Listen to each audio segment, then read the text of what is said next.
Inona no atao hoe fahazarana? Ny fahazarana dia zavatra atao tsy ampieritrretana akory. Ny fahazarana dia zavatra miforona amin'ny alalan'ny famerenana. Rehefa manao famerenana matetika ianao dia lasa raikitra ao anatinao mihitsy zany ary ataonao tsy ampisalasalana amin'ny fotoana anaovanao azy. Kanefa rehefa tsy ataonao zany dia milaza ianao. Ohatra hoe miborosy nify inefatra farafakely isan'andro. Za tsy mieritreritra an'izany. Za tsy manao ravitra akory ny amin'ny borosiko ny nifiko. Tsy avelako iteny amin'ny tenako hoe borosy nifinao fa raha tsy miborosy nify dia tsy mahazo aina mihitsy ny vavako. Lasa fahazarana eo amin'ny fiainako zany.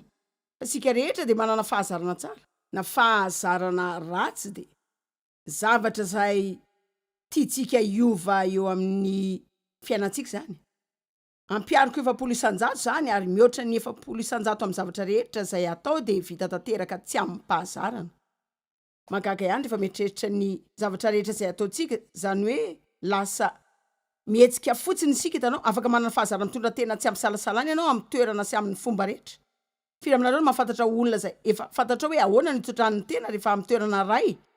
Fotoana foiseon'izany mantsy dia ho fantatrao izay ho ataony. Fantatrao hoe inona no antony anaovany an'izany satria manana ny fahazarana manao zany izy. Reto misy karazana fahazarana, ohatra ny fahazarana amin'ny fihetsem-po, ny fahazarana ara-tsaina, ny fahazarana ara-batana, ny fahazarana ara-panahy, fahazarana ara-piarahamonina, fahazarana ara-bola. Ary noho izany dia te hiresaka momba izany karazana fahazarana rehetra izany isika satria marina manao fahazarana ianao amin'ny alalan'ny fanaovana famerenana ary afaka mamotika ny fahazarana ianao amin'ny alalan'ny famerenana. Tsy hoe nanao zavatra tsara indray mandeha dia azo fahazarana tsara. Na hoe nanao zavatra ratsy indray mandeha dia azo fahazaran-dratsy. Fa rehefa nataonao foana ny zavatra nahazoanao fahazaran-dratsy dia mila fotoana lava koa ianao mba hamadihana izany ho amin'ny fahazarana tsara. Dia miteny zareo tsy ianao mihitsy hoe izy dia mbola tsy fantatrao mihitsy hoe izy ary zareo. Omentsika vanabetsaka zareo amin'ny zavatra rehetra. Tsy haiko raha fantatrao na tsy izany fa efa eto amin'izao tontolo izao zareo. Tena amintsika izy hoe ahoana ny fomba fiakanjo, tena amintsika izy ahoana ny anaingona volo, tena antsika zavatra rehetra tsy fantatrao izy ireo. Fa rehefa nieritreritra fa ny fantatro fa haika itsika ihany ireo fa samy manana ny fahaizany fotsiny. Mino fa misy amintsika eto manam-pahalalana fa mavesatra be lazainy hoe ony manam-pahaizana. Dia iteny andro any ariva hoe na ino manam-pahaizana raha inteny hoe afaka 120 andro ianao dia afaka manao na mandrava fahazarana. Na en'olo-kafa koa anteny hoe ao anatin'ny 30 andro. Hitako miasa eo amin'ny fiainako fomba rehetra zany, maharitra ely zany fa ianao ihany no manapa-kevitra hoe aiza no anombohanao azy. Ka itena hoe tsy misy fotoana tsara ohatra ny androany. Firy aminareo no efa namono zavatra iray naharitra fa fotoana izao hoe hiatrehantsika zany ary hiezaka isika hifantoka ny amin'izany. Ndao ary iza no efa niaritra ny mafy amin'izany. Afaka milaza zavatra aminao fa ny fahazaran-dratsy dia fahavalontsika.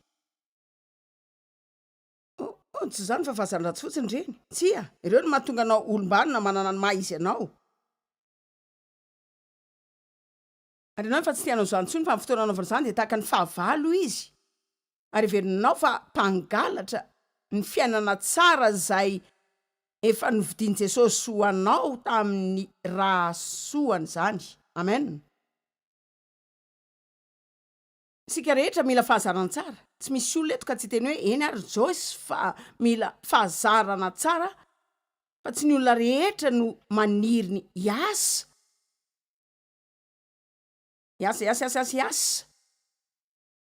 Ary tsy ny olona rehetra no te hitady ka azo zany. Tiantsika rehetra ny anana fahazarana tsara fotsiny mivoaka ao anatintsika tahaka ny hoe afaka maka programa vaovao ao anaty solosaina fotsiny. Fa ny fandresena tsy afaka alainao fotsiny amin'izao. Tsy afaka alainao fotsiny ny fahazarana tsara. Teny tafahitalavitra tamin'ny terinandro fa ianao afaka manao zavatra mora dia mora koa ny valiny azonao. Fa ny vahaolana kosa tsy azonao mora foana zany. Tsy dia mijery fandarako loatra fa indray mandeha mijery tamin'ny herinandro ity dia tsaroako fa nyteny fa jereo. Ny fahazarana tsara manana hery andresena ny fahazaran-dratsy. Ary tiako amafisany ity zavatra ity fa toanao ny zavatra tsara izay ataonao ary tsy fantoka amin'ny zavatra ratsy izay tsy tianao ho atao akory. Ary fantatro fa olana be zany. Sika mihevitra fa ny zavatra ratsy izay ataontsika ohatra miazona antsika anao ny zavatra tsara izay tiantsika atao. Ka mihevitra sika fa rehefa resitsika ny zavatra azy dia mety ho tsara sika fa ny zava-marina de zao reseho amin'ny sony ratsy, resenao amin'ny sony ratsy ny tsara manana ny hery andresena ny ratsy, ny fahazarana tsara manan-kery androka ny fahazaran-dratsy hiala eo amin'ny fiainanao. avelao meno ohatra ray afaka anteny ianao tsy tia fantatra ny lalako a tendanja mila manaraka sakafo ara-pahasalamana de mahidy afaka mifantoka de mifantoka am'izany ianao fa misy olona mandaza ny teniko zany fa za mihevitra hoe rehefa amin'ny sakafo ara-pahasalamana ara-tsaina ianao de ataony te hinana foana ny ao an-tsainao de hinan-kanina foana ary de nona foana ianao de tsy teny aminao ny hevitra amin'ny sakafo ara-pahasalamana fa hiteny aminao mba hifantoka amin'ny fihinanana an'izany. Every sakafo zay mety, every sakafo zay mety ho bena kelo andrehetra zay no arian'Andriamanitra. Every zany.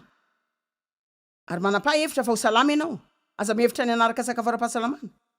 Every fa tena salama ianao manaova safidy tsara de ataovy zany de ho rahavanao ny fahazarana izay ao aminao ka mahatonga anao hevitra fa mila misakafo ara-pahasalamana. Firy aminareo misakafo ara-pahasalamana ny fiainana ka ny 9 kilao. Izy aminareo eto ny 900 kilao farafakely ny ary nahazo zany rehetra zany tamin'ny fiainany. Tsy amin'ny fotoana ray fa mety mihoatra an'izany ianao. Zao aza mieritreritra fa mety hoany hitanareo.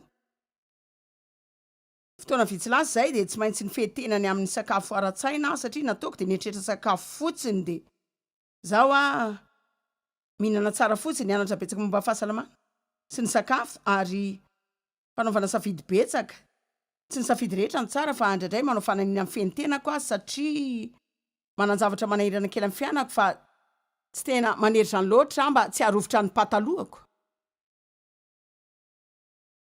Amen.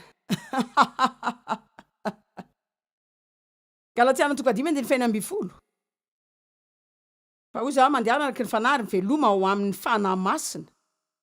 Ao ko feheziny sy hotarian'ny fanahy masina zao. Inona ny tena dikany tarian'ny fanahy masina? Eny ary meko valy indray nareo. Indraindray amin'ny teny hoe hitanao tsy tokony ataoko iny fa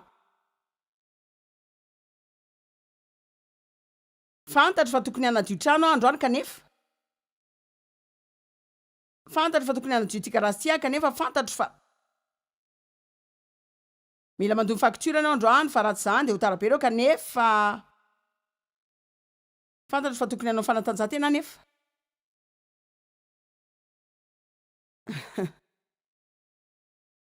Sika miezaka ny hanampy anao hiala amin'ny kanefa.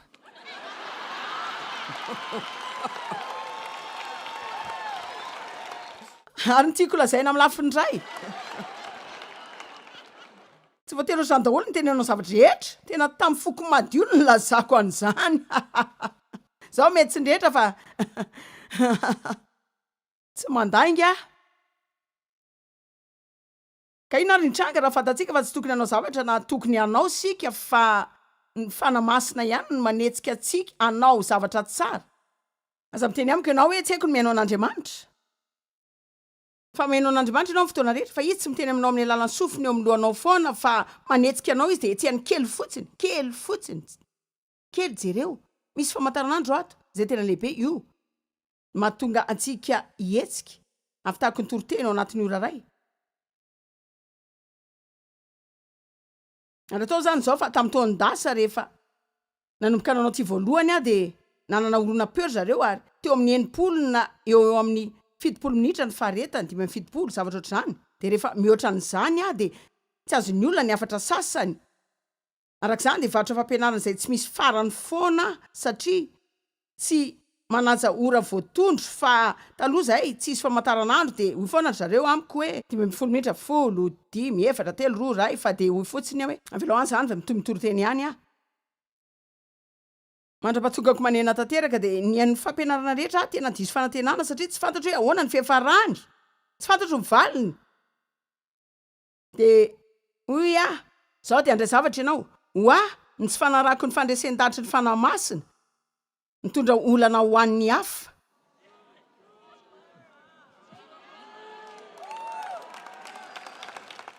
Fa nanao zay tiako natao fa tsy netsy zany na de amin'ny fanompoantsika aza na dia aneo ny tsara indrindra amin'ny olona azy satria tsy tanterako zay natomboko tadio foana fa rehefa tsy manaraka antaridalany fanamasina ianao de tsy hoe mamitaka antenanao fotsiny fa mamitaka ny hafa ihany ko ianao. Iverenantsika le soratra masina 2 Romana 4:20 ataontsika zany ka mahatonga izany iseho kanefa hoe mandehana ary veloma amin'ny fahazarana firy aminareo mahita fahazarana zany de midika fa afaka manana fahazarana rehefa miaraka amin'ny fanahy raha manana ny fahazarana mitondra ny fanahy masina de ataonao fotsiny zay tianao fa fahazarana zany ary mevitsika fa ifehizany kanefa ny marina tsy vitatsika zany satria misy zavatra tian'Andriamanitra hitarianantsika ao anatin'izany na ivelany zay tsaratsara kokoa no zay ananantsika nefa sika tsy mahalala an'izany de tsy azontsika mihitsy zany tsy midika hoe tsy tiatsika tsy zany mihitsy tsy midika koa zany hoe tsy ho any an-danitra sika tsy voavonjysika satria be safidy loatra efa voavonjysika no zay nataony teo amin'ny hazo fijaliana fa mila mianatra manaraka ny fitarian'ny fanahy masiny sika ary tena mahafinaritra zany kristiana zany rehefa mianatra ny fitarian'ny fanahy masina manokana ianao tena lasa mahafinaritra be zany satria tsy ho fantatrao mihitsy zay zavatra ataon'Andriamanitra isan'andro hoe tsy hainao mihitsy hainao nga hoe miome Andriamanitra rehefa manao planiny sika amin'Andriamanitra zany fiomezana be de sary zareo azo indray nydravitra amin'iny andro iny de nio zany amen. Andromana 4:20 anisan'ny tena Andriamanitra tiako zany sika mandresy asa mety ho resiny ratsy fa reseo amin'ny soa ny ratsy aleo sika alalaka kely de olazaintsika amin'ny fomba hafa zany hoe aza mety ho resiny Fahazaran-Dratsy ianao fa reseo amin'ny fahazarana tsara ny Fahazaran-Dratsy. Nareo rehetra eto ve mity arivo ty anana fahazarana tsara misy olona veto manana fahazarana ratsy zay tianao elana eny ary eto andalana sika zao Hebreo 12:2 isan'ny soratra masina manam-pirofo zay olazaiko eto de laza hoe avy amin'izay manelingelina rehetra mijerehany Jesosy tompon'ny finoana sy mpanefa azy eny ary zay rehetra zay no ovakitsika sika zany zao atombotsika amin'ny finoana aloha mangataka amin'Andriamanitra sika anome zava-baovao eo amin'ny fiainatsika manampy atsika anana fahazarana tsara ary ny soratra masina milaza amintsika hoe aza mijery ny zavatra ratsy fa misarika anao zany fa mijere any Jesosy zay tsy hoe tompony fotsiny fa mpanefa azy ihany ko ary zao tena mino fa angamba hitanao ohatra hoe everinareo fa misy fahazaran-dratsy 50 atao amiko zao fa zao mety misy tsara 5 na enina ao anatinao zay afaka manalo reo ratsy 50 eo amin'ny fiainanao tahaka ty lazaiko androany ty ho teneniko aminao mazava-dehibe ny fahazarana ray ino zany mbola tsy teneniko anao aloha mbola tsy taona zao anao fa zany ny tena masotsika de hoe inona ny tsy mety tena miseho de inona ny tsy mety zay zavatra masoanao ihany manandanja aminao ny zavatra rehetra eo amin'ny fiainanao aza miteny hoe tsy mahafetena ary aza miteny mihitsy hoe tsy tiako ny fitsipika teny aminao ety am-piandohana rehefa manomboka manao fahazarana tsara ianao de mamotika fahazaran-dratsy maro aza miteny mihitsy hoe tsy tiako ny fitsipika aza miteny mihitsy hoe tsy mahafetena satria ny marina de namanao ny fitsipika fa tsy fahavalonao ny fitsipika de fitaovana ray izay nomen'Andriamanitra anampy atsika mba ho tanteraka zay lazaintsika fa tsy hoe tsy maintsy mampianatra anao izy ny fitsipika tsy voatery ho lasa lalàna zay tenena foana hoe tsy maintsy ataonao na zao ty zavatra ty fa isika tokony teny amin'Andriamanitra hoe eny fa tsy amintsika ary matetika zany mitaky fitsipika tsy misy fitsipika ao amin'ny fifaliana kehitriny eny na ho avy aza de iteny anao Jeosy manana tena hoe toro momba ny fanambinana ianao androany za zao manana olana ara-bola aza manao zay lako eto akanao eny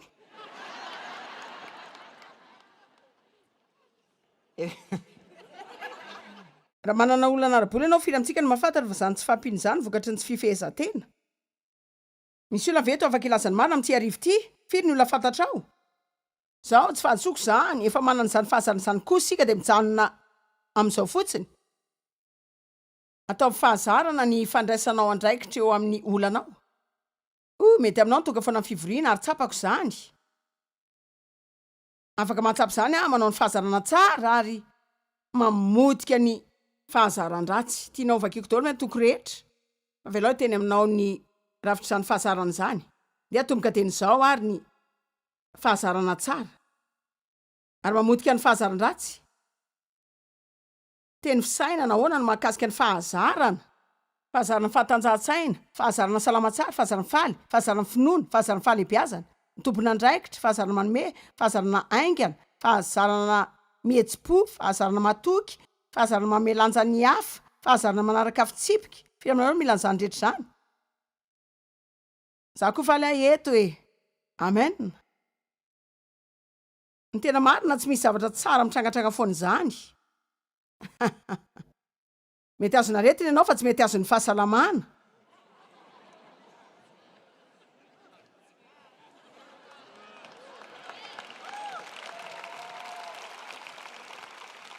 Tena zavatra tsotra zany. Eny ary zava-dehibe ny fahitanao ny tenanao. Ary mino fa manana vokatry ny fifehezan-tena ianao eo amin'ny fiainanao. Ary Andriamanitra efa nanome anao ilay antsoina hoe fitsipika. Ary aza miteny mihitsy hoe tsy mafetena, tsy voafehako mihitsy ny tenako. Raha mihinana biscuit iray de laniko ny 12. Hoe asa te kikika mafy efa nateraka indray ianao. Sady feno ny fanahy masina de iteny indray ve hoe tsy voatohatry ny biscuit. Efa nanandrana namoaka devoly ve ianao kanefa ianao tsy manana fahefana amin'ny biscuit?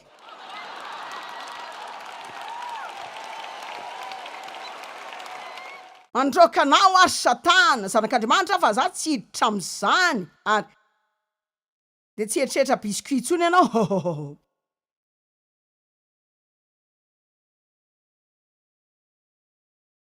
Dia ianao zao hoe Joyce, tenenao amiko hoe inona ny olako? Fa tsy hitanao zay hevitra. Zany antony ananako afatra sy boky marobe entina isainana. Tsy afaka nitory ny afatr'Andriamanitra ka tsy niresaka ny fisainana. Satria ny toetrantsika miaraka amin'ny fisainantsika. Zao, Romanina 9:2 de voalaza fa maty amin'ny ota sika. Sanatria zany ataontsika izay efa maty amin'ny ota ahoana no vela amin'ndrehetra iteny hoe maty amin'ny ota. Fantatrao ny tiako lazaina ny amin'ny hoe maty amin'ny ota, ny dikany de tsy manana fifandraisana amin'ny ota tsony. Rehefa maty ianao de tsy manana fifandraisana amin'ny inona tsony. Tsy misy. Tapaka avokoa ny fifandraisana amin'ny olona maty. Tsy misy tsony ny fifandraisanao amin'ny sakafo, tsy misy tsony ny fifandraisanao amin'ny varotra, tsy misy tsony ny fifandraisanao amin'ny olona. Maty ianao. Ka lazainy fa maty amin'ny ota sika. Zany ndika fa tsy manana fifandraisana amin'ny fahazaran-dratsy tsony ianao zay navelanao ifehanao. Fa mila manomboka amin'ny tena amin'izy ireo ianao manao hoe tsy manana fifandraisana aminao tsy manana fahefana amiko tsony ianao. Efa maty aminao. De hoe na hoe tsy za fa lazaiko anao fa teny ianao. De hoe na hoe tsy za de hoe ianao. De hoe na hoe tsy za de hoe ianao. De hoe na hoe tsy za zany. Fantatrao ve ianao de ara-panahy. Ary fanahy ianao. Manam-panahy ianao. Fa miaina amin'ny nofo. Fa tsy vatana fotsiny ianao. Fa ny fanahinao sy ny vatanao no voafaritry ny zavatra sy lasa zadratsy. Efa voalaza fa mety ihany ny fanahy fa ny nofo no tsy manan-kery. Ny nofo no avelantsika miazona sy manan-keny zany. Fa rehefa voky ny teny sika ny tenin'Andriamanitra de sakafo ho an'ny fanahinao ohatra ny sakafo zay ho aninao ahasalama ny vatanao. Ny tenin'Andriamanitra de tsy sakafo ho an'ny fanahintsika fotsiny fa mamonjy ny fanahintsika ihany koa. Jakoba voalohany teny hoe rehefa nanatona ny teny amin'ny fahalemena ianao ka mandray izany de manan-kery avonjy ny fanahinao zany. Fantatrao ve nataon'izany teny zany tamiko? Namonjy ny fihetsem-poko zany. Tsy maratra na marary tsony tsy mitondra tena taky ny adala foana satria efa feno ratra ny fiainako taloha avy any amin'ny lalàna natsangako. ny teny namonjy ny saiko de nanavao azy zany izy nampianatrahanao zay olazaiko aminareo am'ty arivo ty manombomy saina ianao hoe Andriamanitra ny teny fa maty amin'ny ota fa maty amin'ny ota tsy manam-pahefana amiko zany tsy manan-kery amiko zany za miaraka amin'ny fanampian'Andriamanitra de anorina fahazarana tsara ka ho isan'ny oti an'Andriamanitra zao ao amin'ny 10:20 Romana 9:20 ny 10:2 milaza fa maty amin'ny ota sika ary ny Romana 9:20 milaza fa na de efa noeverina fa maty amin'ny ota aza ny tenanao teny voahevitra de fomba ray isainana ka afaka milaza koa sika zany hoe na iverinao fa ohatra ny olona maty ny amin'ny otany tenanao ka ny fifandraisana rehetra de potika fa jereo ny tenanao fa velo ao amin'Andriamanitra miaina amin'ny fiarahana tsy tapaka miaraka amin'ny Jesosy Kristy ndrehetra ideran'Andriamanitra.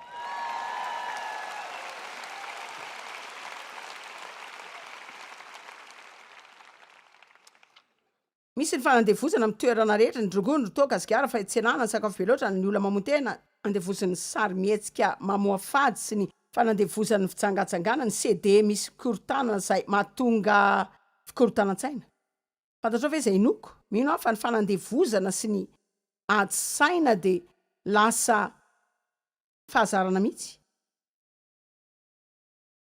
Ary fantatrao ve ny fiatombohany? Indrindra sika miresaka ny Fahazaran-Dratsy. Manao zavatra sika indray mandeha indroa intelo inefatra indimy inenina impito imbalo ary tampotampoka de manano zao fisainana zao ianao tena elako ity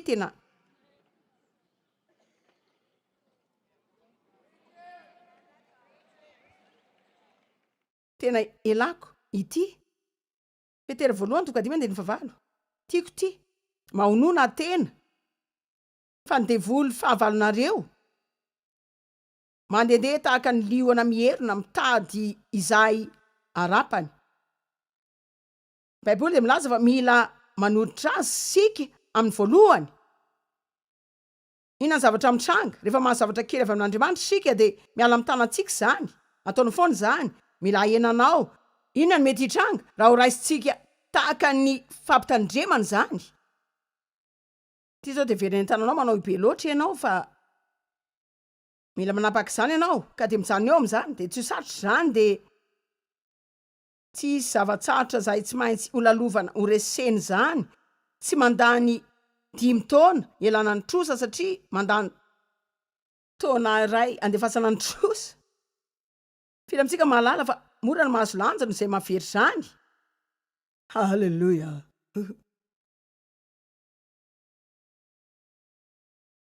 Ho an'izay olona tratra ny fanandevozana sy fikorotanan-tsaina eo amin'ny fiainana zavatra tenenao de hoe tena tsy voafiako mihitsy ty fa misy andro zao eno kely fa nisy ny fotoana teo amin'ny fiainanao zay nafahanao nanao fa tsy vitanao ary olazaiko aminao zao satria ny hoe mandroso tsy tiako ifantoka am'izay tsy nety nataonao tany aloha ianao nititsika faravarany am'zany tsy hainao anatin'ny nenina sika nenina de tsy manao zavatra afa-tsy maka ny hery zay ahafahanao mandresy ny nenina tsy manao ninninina daiv zany de tsy mba manenina amin'ny zavatra rehetra zany. Ndray andro ny zavatra nitranga de nitena hoe nanira mba tokony vita tamin'ny taondasy zany de niteny izy hoe tsy nanena am'zany fa ny am'zany de fandaninandro ny fanenenan-javatra de fandanimpotoana fa zany de angalatra an'ireo tsy tiako mihitsy ny fiainako taloha fa manenina nanenenako ny dirako tamin'ny trosa de nanenenako ny tondrako ny tenako de manenina de manenina de manenina de manenina de manenina zao tsy mitena hoe mifona de mijanona eo fa mila miala tsiny de mitondray.